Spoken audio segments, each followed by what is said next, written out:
Hi friends, welcome back to our channel. இன்றைக்கி நம்ம என்ன பார்க்க போகிறோன்னா, எங்களுக்கு வந்து பட்டர் ஸ்காட்ச் கேக் ஆர்டர் பற்றி தான். இது நாங்கள் எப்படி செஞ்சுருந்தோன்னா, ஸ்பாஞ்ச் ரெடி பண்ணிவிட்டு ஸ்பாஞ்சில் வந்து பட்டர் ஸ்காட்ச் எசன்ஸ் மட்டும் ஆட் பண்ணிக்கிட்டோம். நார்மலாக பேசிக் ஸ்பாஞ்ச் தான், அதெல்லாம் ரெடி பண்ணி முடிச்சுட்டு நெக்ஸ்ட் வந்து 3 லேயர்ஸ் கட் பண்ணிவிட்டு ஒவ்வொரு லேயருக்கு இடையிலையுமே சுகர் சிரப் ஆட் பண்ணிவிட்டு அப்புறமா க்ரீம் அப்ளை பண்ணிவிட்டு அதுக்கப்புறம் நெக்ஸ்ட் வந்து அந்த சாஸ் ரெடி பண்ணியிருந்தோம், ஹோம்மேடாகவே ரெடி பண்ணியிருந்தோம், அதுவுமே அப்ளை பண்ணிவிட்டு நெக்ஸ்ட்டு வந்து நட்ஸ் ஆட் பண்ணியிருந்தோம்.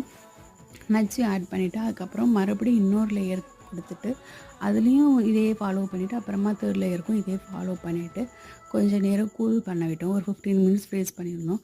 இதில் என்ன ஒன்று எங்களுக்கு ரிஸ்க்காக இருந்துச்சுன்னா, பட்டர் ஸ்காட்ச் கேக்கை பொறுத்த வரைக்கும் கொஞ்சம் வேலை அதிகம். நம்ம வந்து கடையிலேயே ரெடிமேடாக அந்த சாஸு, இந்த ஸ்க்ரன்ச்சஸ் அதில் இருக்கிறதெல்லாம் நம்ம கடையில் வாங்கி ஆட் பண்ணியிருந்தோன்னா கொஞ்சம் வேலை கம்மியாக இருக்கும். நம்ம ஃப்ரெஷ்ஷாக வீட்டில்